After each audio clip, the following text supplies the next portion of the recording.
Tujuan pembelajaran kita yaitu mengidentifikasi ragam bentang alam yang ada di daerah kita. Kemudian mengenal karakter tempat dengan bentang alam yang berbeda. Yang ketiga, mendeskripsikan bentuk adaptasi kita di lingkungan kita. Nah, untuk daerah kita di Kota Tinggi ini, apakah kita termasuk dataran tinggi atau dataran rendah? Dataran tinggi. Kenapa kita dataran tinggi? Karena banyak gunung. Karena banyak pegunungan. Kalau kita di daerah laut, pesisir, pantai, itu dataran apa namanya? Rendah. Nah, jadi kalau di wilayah kita yang banyak gunung, itu namanya dataran Tinggi.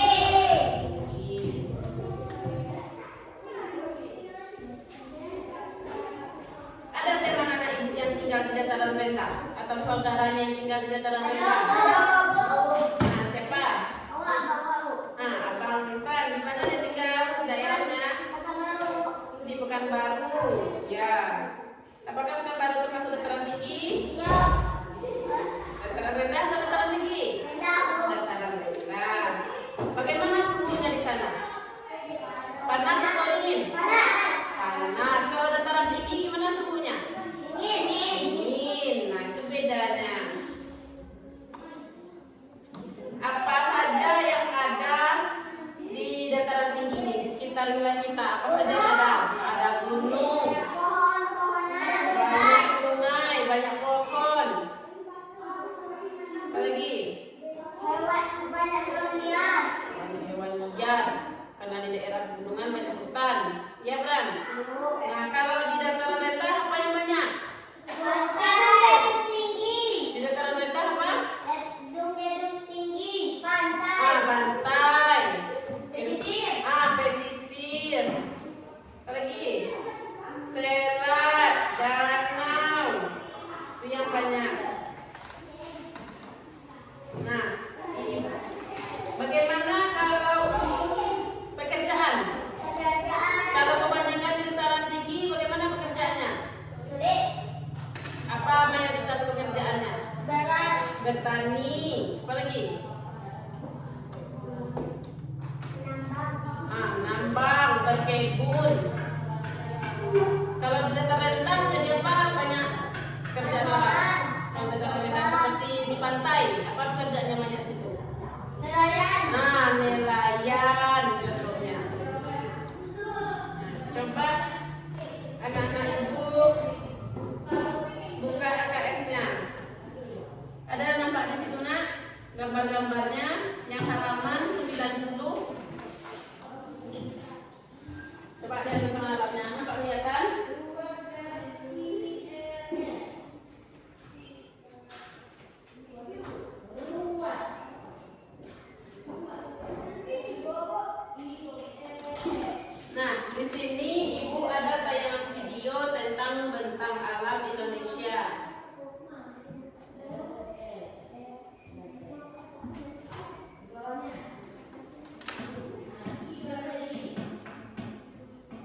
selalu beradaptasi dengan lingkungan.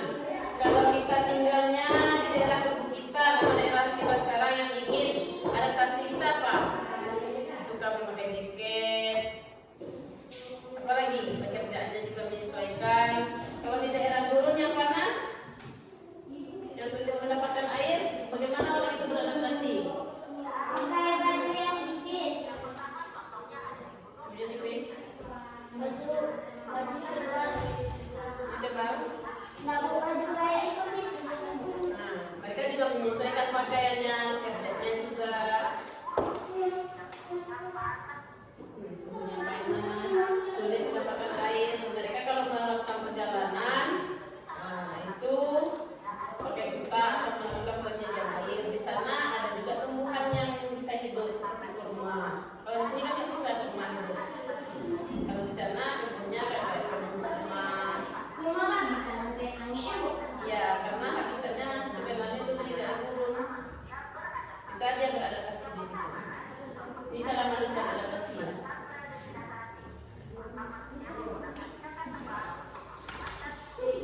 Tebal. Kalau rumahnya rawan banjir, rumahnya ditinggikan, dibuat panggung. Kalau rumahnya rawan gempa, ada juga menggunakan struktur bangunan yang tahan gempa dan tidak mudah rusak.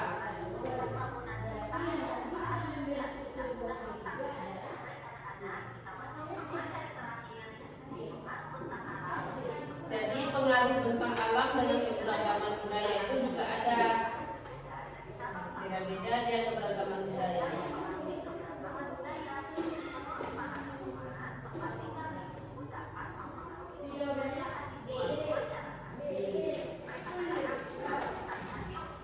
Tuh, rumah adat Baroniang di wilayah Pulau Flores seperti itu rumah adatnya. Coba Anda ibu bayangkan, kalau di rumah adat ada rumah adat seperti itu di sini. Seperti apa bentuk atapnya? Gimana orang itu masuk? Ada pintu. Kalau ini rumah adat Oni dari Papua, ini bentuknya. Onai. Ada kita belajarkan? Nggak ada jendelanya. Jadi fungsinya agar membuat dalam rumah tetap hangat. Nah ini rumah suku Bojo di Wakatobi, Sulawesi Tenggara. Karena penduduknya bermata pencarian sebagai nelayan, mereka membangun rumah berupa rumah panggung dan apung agar mereka. Nah ini adalah tempat bekerja memudahkan akses menuju panggung. Jadi ada panggungnya di bawah situ. Nah rumah iglo di kutub utara. Seperti rumah yang karena angin, salju kencang. Kutub utara itu penuh salju. Ada, terbuka. Kutub utara Indonesia nggak ada kutub utara.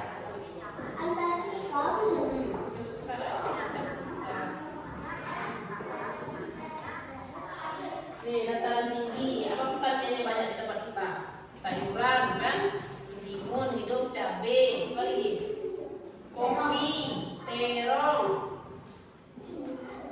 Kalau tanaman perkebunannya apa? Kopi. Peternakannya apa? Tomat. Kalau peternakannya kita apa banyak? Peternakan sapi, kuda. Bukan peternakan itu pemeliharaan namanya. Ayam, kambing. Ada yang kena rusak di sini? Tidak ada.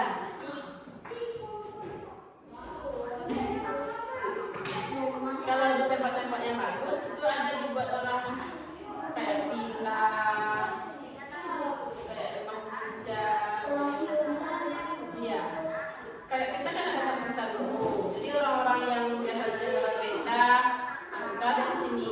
Di sini dingin hawanya, lingkungan, bisa minum jeruk, bisa menginap. Di rumah siapa bisa menginap? Berapa harganya semalam? Jadi itu bisa dijadikan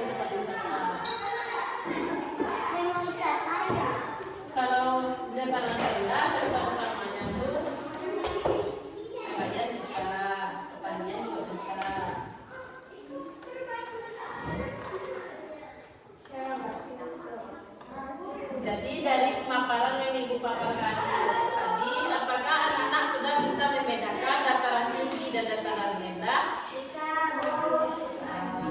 Nah, coba anak Ibu buka LKS-nya halaman 90. Nah, coba anak Ibu buat di situ, kerjakan. Berilah tanda centang atau ketampakan yang menunjukkan dataran rendah dan ketampakan yang menunjukkan dataran tinggi. Nah, boleh dikerjakan berdua-berdua.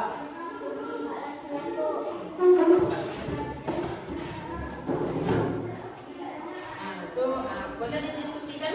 Boleh didiskusikan. Nah, bisa kan? Nah, bisa belum? Boleh didiskusikan. Boleh didiskusikan. Kamu ke sini dulu.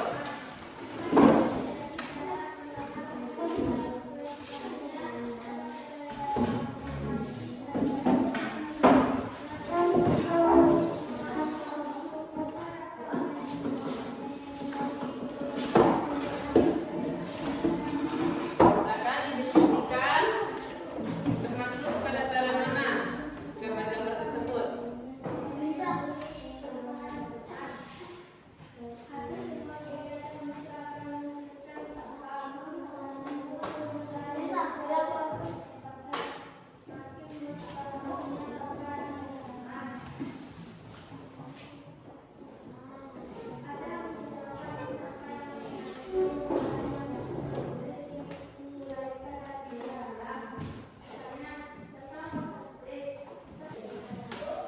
Jadi bagaimana anak-anak? Sudah selesai didiskusikan tugasnya? Sudah, Bu. Kalau sudah selesai, coba ibu lihat. Coba ibu lihat. Nah, silakan kelompok 1 ke depan.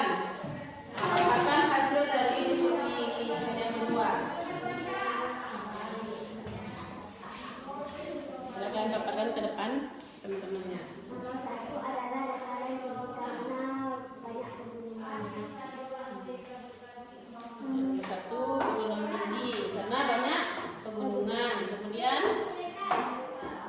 Kemudian dataran rendah memiliki kota-kota yang banyak. Nomor 3 adalah dataran tinggi karena banyak sungai. Nomor 4 dataran rendah memiliki gedung tinggi dan perairan. Apa dan itu? perairan. Nomor 5 adalah dataran tinggi karena banyak pepohonan. Bu, Nanti ya. Nah, silakan kembali beri tepuk tangan kepada kelompok 1 yang sudah melakukan diskusi mereka. Nah, kemudian silakan kelompok 2 para boys yang ganteng, yang maco-maco. Silakan tampilkan hasil diskusinya. Nah, yang nomor 1 satu. adalah dataran tinggi Ya. karena banyak persawahan. Nomor 2 dataran rendah karena banyak kota-kota.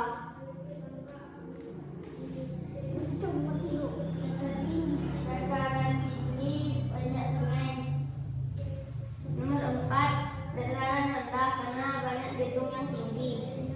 Nomor 5 dataran tinggi karena banyak gunung-gunung dan sawah-sawah.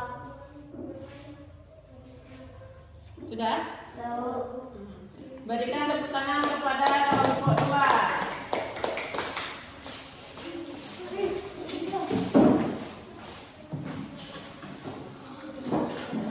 Jadi setelah diskusi yang kita lakukan dan pemaparan yang Ibu paparkan tadi, coba anak-anak Ibu sebutkan apa pekerjaan mayoritas yang ada di dataran tinggi. Coba bisa jawab.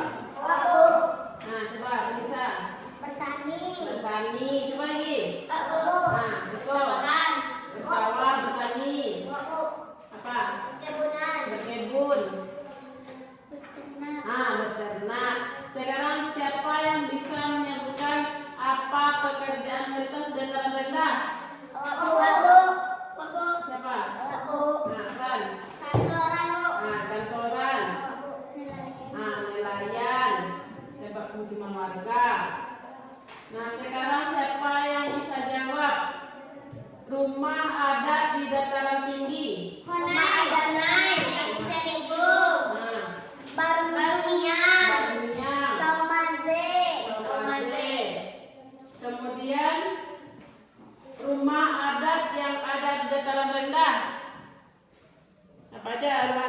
tentara rendah contohnya? Rumah. Apa? Rumah Bajo, rumah suku Bajo. Rumah Aceh. Aceh. Kalau di Rumah Aceh suku itu ada Bajo. rumah Aceh, rumah Aceh, rumah suku Bajo. Kenapa sama anak-anak ibu? Ada nggak di sini di dataran tinggi sini rumah seperti yang ada suku Bajo? Tak, Bu. Tidak, karena kita tidak ada laut. Ya. Jadi dapat kita simpulkan bahwa dataran tinggi merupakan bagian permukaan bumi yang mendatar dan terletak di ketinggian lebih dari 500 meter di atas permukaan laut. Sedangkan kalau datar rendah adalah yang mendekati daerah pantai atau memiliki ketinggian 0 sampai 200 meter di atas permukaan laut. Nah, kemudian adaptasi merupakan penyesuaian diri setiap makhluk hidup terhadap suatu keadaan. Dari pelajaran kita hari ini, apakah anak-anak ibu sudah mengerti tentang bentang alam? Sudah, Bu. Bagaimana anak-anak ibu yang lain yang di belakang? Sudah, Bu. Sudah, Bu. Ada pertanyaan tentang dataran tinggi, dataran rendah? Sudah, Bu. Sudah, Bu. Sudah paham semuanya? Sudah, Bu. Nah, baiklah, untuk tugas di rumah, silakan anak-anak ibu mengerjakan penilaian sumatif ABC.